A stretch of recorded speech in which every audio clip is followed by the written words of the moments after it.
Bienvenue à tout le monde. Je vous salue infiniment. Bonsoir à tous, bonsoir à toutes. Bienvenue dans ma chaîne YouTube. Pour ceux qui ne sont pas abonnés, veuillez vous abonner s'il vous plaît et commenter, partager cette vidéo avec vos frères et sœurs. Merci.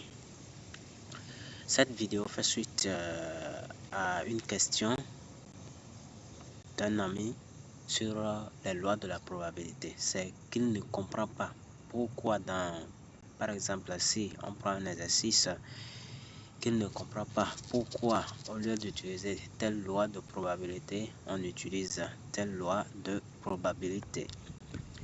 Raison pour laquelle j'ai rapidement réuni quelques informations que je juge utiles pour partager avec vous. Bienvenue dans ma formation et suivez attentivement. N'hésitez pas à poser toutes vos questions en commentaire. Je serai très bref dans la présentation, mais vous pouvez télécharger, sauvegarder cette vidéo, écouter et réécouter. Merci infiniment. Alors, mon objectif pour cette vidéo, l'objectif général, bien sûr, c'est de permettre aux étudiants de comprendre, modéliser et résoudre des situations aléatoires à l'aide des outils fondamentaux des probabilités et des lois de probabilité en vue d'explications scientifiques, mathématiques, statistiques, biostatistiques, économie, ingénierie. C'est juste pour dire clairement que tous les concernés du domaine peuvent s'en servir. Mon objectif, c'est de vous donner les points clés qui vont vous permettre d'identifier rapidement dans un exercice on doit utiliser tel telle loi de probabilité au lieu de telle loi de probabilité. Et là, nous allons nous focaliser sur 4 lois de probabilité: la loi de Bernoulli, la loi binomiale, la loi de Poisson et la loi normale. C'est juste, je vais donner des explications détaillées sur comment identifier ces lois sur un exercice, et en plus, je vais vous donner les différents contextes où on peut utiliser chacune de ces lois. Nous allons commencer par une notion de base de probabilité: expérience aléatoire. Une expérience aléatoire est une expérience qu'on peut répéter. C'est une expérience qui se répète et dont le résultat n'est pas prévisible avec certitude. C'est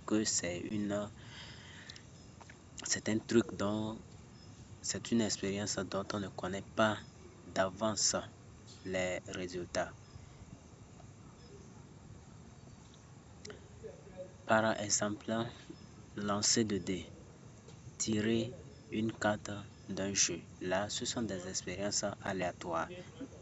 Parce que quand on lance un dé, on ne sait pas avec certitude que ça tombera sur telle face, non. Univers oméga. L'univers est l'ensemble de tous les résultats possibles. Exemple, lancer de dés. Si par exemple on lance un dé et on sait avec certitude qu'un dé a 6 faces, numérotées de 1 à 6, raison pour laquelle l'univers oméga est égal à 6. Il y a aussi ce qu'on appelle un événement qui est un sous-ensemble de oméga. Par exemple, si on lance un dé, on peut dire que le résultat c'est obtenir des nombres pairs. Si on compte de 1 à 6, il y a 6 chiffres et 3 nombres pairs.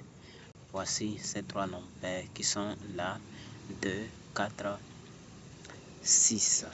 Ça, c'est un événement. La probabilité d'un événement.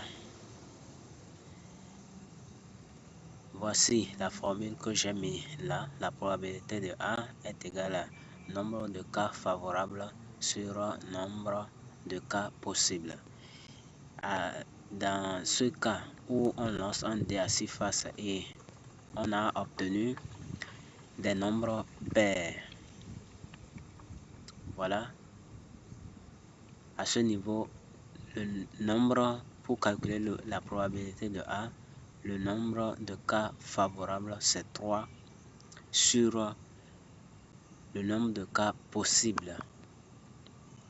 Ça fait 6. Donc, à ce niveau, la probabilité de A est égale à 3 sixièmes ou 1 demi, 50%. Au niveau du deuxième point, nous allons avoir les lois de probabilité. Une loi de probabilité décrit comment une variable aléatoire se comporte. C'est ce qu'on appelle une loi de probabilité. Et à ce niveau, on choisit la loi selon la situation décrite sans l'énoncer. C'est ça, en quelque sorte, la loi de probabilité.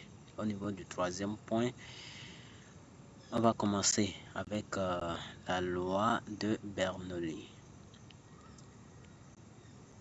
Et au niveau de la définition, on pourra dire qu'une preuve de Bernoulli a deux issues seulement.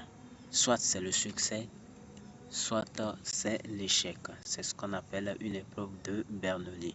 C'est que dans cette expérience, on a juste deux résultats. Soit c'est ça, soit ce n'est pas ça. C'est ce qu'on appelle la loi de Bernoulli, une épreuve de Bernoulli.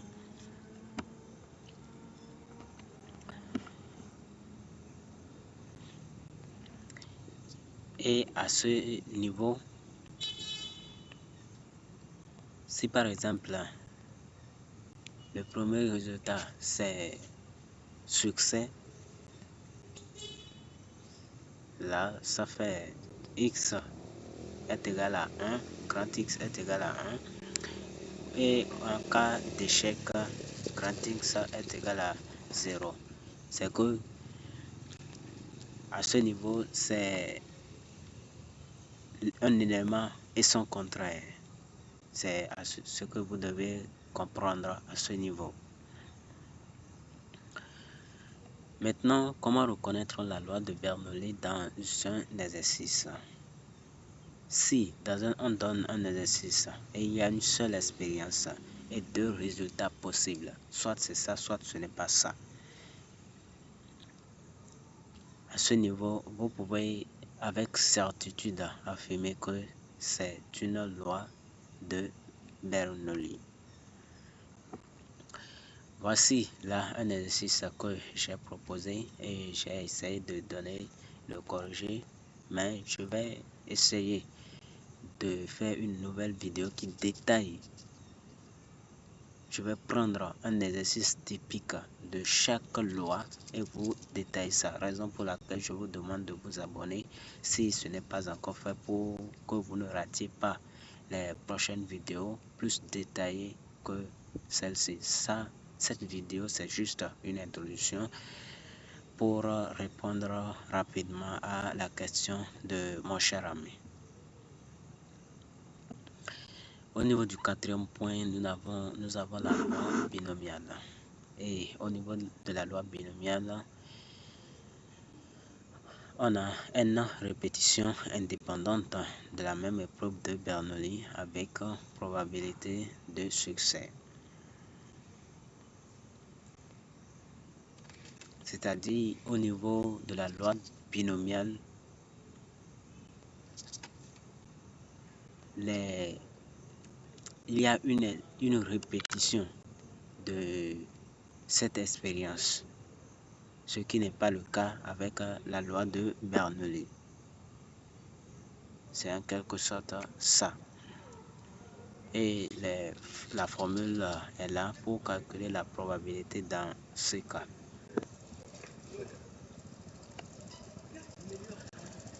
Comment reconnaître la loi binomiale dans un exercice? Comme je l'avais dit, il y a plusieurs essais. Essais indépendants, 2 issues à chaque essai. On compte le nombre de succès. Et il y a, par exemple, dans cette loi, pour l'utiliser dans un exercice, pour que vous puissiez identifier.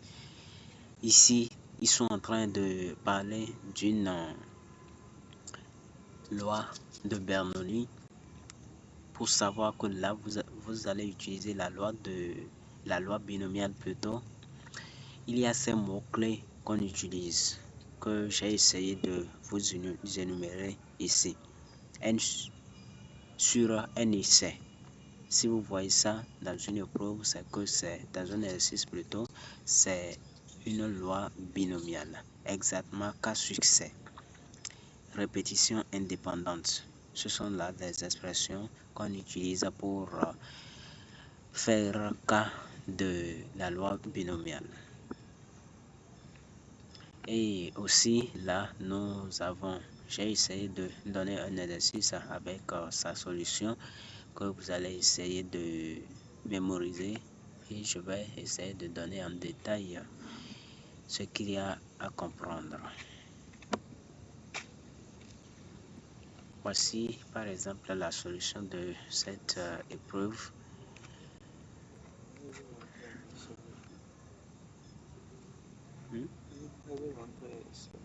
D'accord.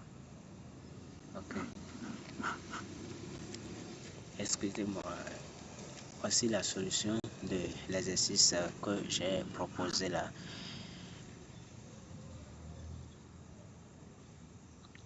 Au niveau du 5e point, la loi de Poisson. Et au niveau de la définition, la loi de Poisson modélise le nombre d'événements rares sur un intervalle de temps ou d'espace avec une moyenne lambda. Et par exemple, lambda, la formule est également là. Comment reconnaître par exemple la loi de Poisson dans un exercice? On fait cas là d'un événement rare, pas de nombre fixe d'essais, on donne une moyenne, intervalle de temps et d'espace. Et dans ce cas, on utilise des mots-clés comme nombre, moyen, par jour, par heure, appel, accident, arrivée, ainsi de suite. Voici aussi un exercice que j'ai essayé de corriger sur la loi de Poisson. Vous allez lire et comprendre. La loi normale gaussienne. C'est cette loi-là qui modélise des phénomènes continus centrés autour d'une moyenne avec une dispersion écart-type. Et pour reconnaître cette loi, on utilise des expressions comme variable continue, courbe en cloche, moyenne et écart-type données dans l'exercice taille, poids, note, erreur, ainsi de suite. Il y a aussi un exercice là que j'ai essayé de corriger. La formule est là. Et au niveau du 7e point, j'ai essayé de faire un tableau récapitulatif de toutes ces lois de probabilité. Par exemple, au niveau de la solution, un essai, 2 issues, la loi. Cela fait référence à la loi de Bernoulli. Un essai indépendant, loi binomiale, événement rare, loi de Poisson, variable continue, la loi normale. Merci à toutes pour avoir suivi cette vidéo jusqu'à la fin. Je vous remercie infiniment et comme promis, je vais essayer de vous faire des vidéos en détail sur chacune de ces lois. Merci, portez-vous bien.